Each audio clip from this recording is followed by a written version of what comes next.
Hey everybody, it's Master Gallengeist here, bringing you my review for the book To Sleep in a Sea of Stars by Christopher Paolini. And I really did not like this book. I was into the inheritance cycle, but this book I just really did not like at all. I found it boring, really long, and just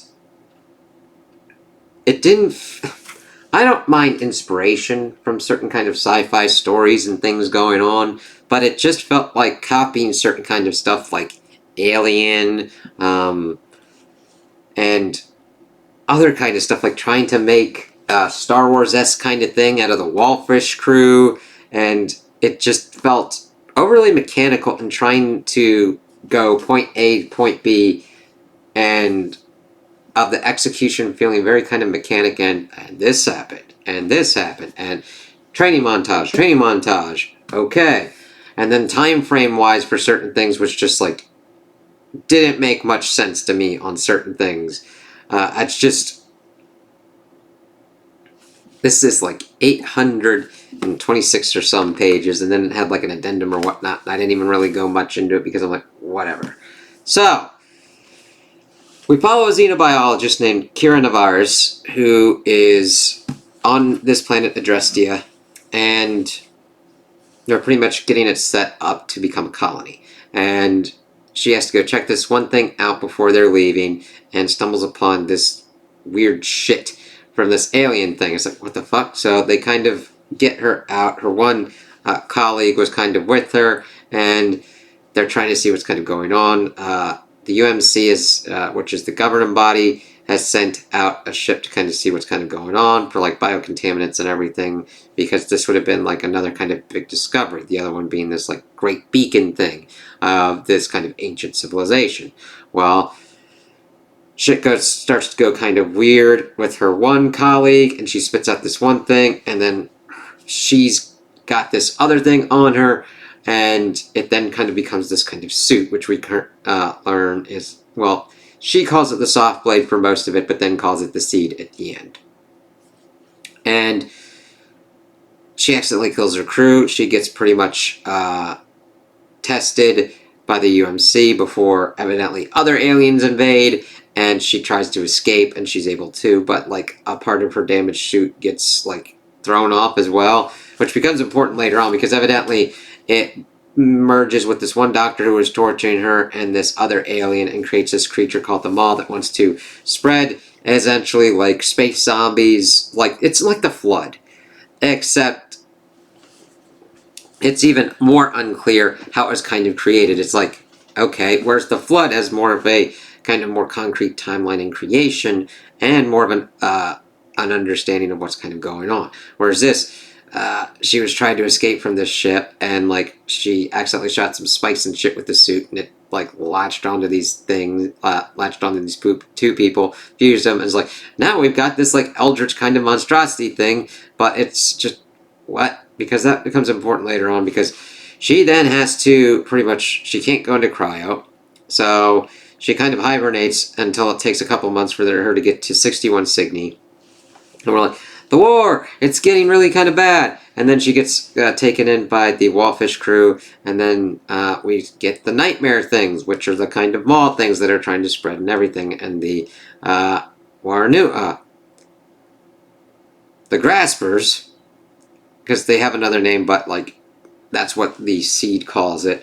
The Graspers, or the Jellies, are like, ah shit, they gotta fight the nightmares and everything. They kind of get to this one base. She has this kind of vision, oh, I gotta go find the Staff of Blue, it's in this place. So they decide to kind of go off and do that. And then she's kind of training, because she's been like almost accidentally killing people and everything. It's just, alright, so she gets introduced to the Wallfish crew, these entropists, which are like these advanced tech people that are trying to fight entropy in the universe. They're kind of the mainly only cool group, and I just really was not interested in most of the characters. Kira didn't interest me whatsoever, even though she's the main point of view character, which sucks because she's got interesting stuff going on. The Wallfish crew, No. I mean, there's effort taken to do it, but it's like, oh, we don't know this much people, so we're going to spend this time now looking at them. It's like, it's just mechanical to a point where I'm just like, oh, God. So timeline-wise, it's like, okay, how did this even spread for them to be fighting, for the jellies to be even fighting these nightmares? Because they blamed it on the humans that made it, and it's like, how did this work? Because evidently there were other corrupted that were created by these seed things before, and it's just like, what? And then they kind of get there, they find that the Staff of Blue is broken, and that there are other jellies that want to actually make peace with them and fight this Seaton dude, who's like, just wants to be a xenophobe and like wipe out the humans and everything. It's like, alright. And she pretty much starts training. They get to Earth. Like, every place is like being attacked by pretty much every place else.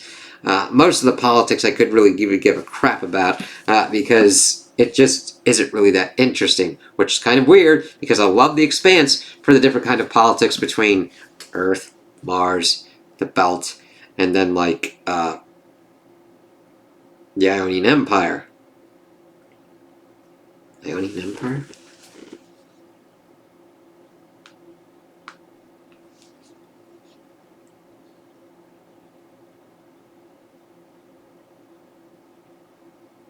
I'm mixing that up. Laconian. Sorry. Laconian Empire. But it was just like, oh, okay. She does something, and then she does faster than light travel, which takes forever. It's like, we don't need the fucking details for this stuff. We want the other kind of details that are important. And it's just like, they're like, fuck you. And then she breaks her people out. And they pretty much, because Earth's like, oh, the jellies want to have peace. Fuck it, let's just throw our fleet at it and try and kill them. And then Kira's like, fine, guys, we kind of have to go stop this. So they go to stop it and try and kill the Seaton dude because the jellies are genetically modified to be unable to do that. And Kira's able to do it, but like she has this weird kind of battle with it where it's got like a fucking, it's so big it's got like a fucking rocket that it's shooting fire at her, and she has to fight it in space. It's just nuts. And then, of course, the mall pops up, and it's like, I don't really even care at this point. But she's able to kill the dude by utilizing some crazy-ass powers from the seed, because most of it is just more ass-pull kind of stuff with the plot demanding. Now, I don't mean to say that you can't just get powers out of nowhere and then, like, give more information later on.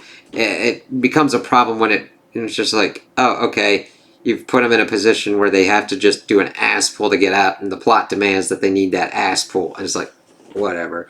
And she does pretty much the same thing, going in and pretty much trying to absorb the mall thing with the seed, and then a nuke has exploded, but then she gets essentially turned into a shit mine, and that we get information that, oh no, that wasn't the completely destruction on the mall, that it had sent out like 7 seeds or whatnot. So she decides to go there. She gives gifts to the wall, fish people and everything. It's like, alright. It was very uninteresting to me. Like, it was just, I didn't care that much about it, and I really, really wanted to. It was done in a style and executed in such a way that I was bored, and I just didn't care that much. And when it's like 800 pages, I mean, I was going at a good clip at like 100 or so pages, and I'm like, is this getting better? Not really. I didn't care about Paolini, the captain. I didn't care about Hua Jung. I didn't care about Sparrow, Nielsen, Trig, the cat and the pig. Yes, there's a cat and a pig. And they're to nothing. Grigorovich, the shit mine for the wallfish, was interesting, but only played up to be like, here's this crazy shit by eye. It's like, oh, it was just mainly tropes to the point of just really not having anything done with them. And there was attempts, but they didn't succeed for me. I was just like, man, I know what you're trying to do, but I don't care about these characters. And I don't care about what's going on. And It's fine if you like this book. That's cool. I don't have any problems with that. It just, this did not work for me. And I was, even with like something kind of bad, I can at least get some enjoyment out of this. But this was just that kind of boring thing of like, oh God, where you can't even like find that kind of enjoyment. It's like, wow, there's a lot of other books that have done these things better, sci-fi wise, and just, you just see all of the different kind of inspirations that are taken and not even executed or done in a way that would be the author's own spin on it. And that's where I have like an issue. I don't mind someone taking inspiration from Halo, Alien, anything like that, and then kind of doing their own kind of twist on what it would mean or what's kind of going on with that kind of thing. But I just felt like, oh, I'm inspired by this, so I'm going to write a story about something like this, but then like not even have your own kind of style on it or what you kind of want to say on it. It's just, oh, okay. And it, yeah. So I really wouldn't recommend it because the action's not really that well done. There is attempt at world building, but it just, if you don't have the characters that interest you, the world building part's not going to bring you in that much either. That's where you got the double duty with the Expanse. That worked out pretty well. You got the characters and you've got the world because there's a synergy there. The world and the characters affect each other and see kind of what goes on. Holden doing everything that he did with Rocinante and the Canterbury and kicking off the different kind of conflicts and seeing what was kind of going on, leading everything to what was happening within the whole Expanse's story. That worked out. Here, there's certain kind of like that hundreds of years of like history and everything kind of going on, but then we get bogged down in pages of just talking about faster than light transit, and if there's anything that can be skipped, it can be that. If it's just not important and pretty much boring, it really reminded me of what was going on with the Wheel of Time, i.e. I don't need to know about the embroidery. We understand the whole spanking that's going on. We understand the braid pulling. Get to the stuff of what's going on with the prophecy and Rand al'Thor and Matt Cawthon and Perrin Ibarra and Nynaeve, Gwen, Moraine, Alan Mandragoran, all of them. What's going on with those? Like, they had interesting things in that story that pulled me out of those. This story didn't. I'm good with not reading any more on it. And if you like it, that's cool. Again, a big thing with my whole thing with these reviews is what I experienced when going through this, what I liked, what I didn't like, and to have those kind of conversations. But this, I didn't feel it, man. I was like, no, I wouldn't recommend it. It really doesn't do well with the characters. It doesn't really do well enough with the world building. The actions, I couldn't care about it. And I'm a person that loves understanding and reading through action scenes and seeing what's going on and what the characters are doing. And this, I was just like, I'm good. So, those are my opinions on the book. Tell me what you guys think in the comments below. If you liked it, if you didn't like it, if you agree with me, if you disagree with me. Also, like and subscribe, and I hope you have a good day.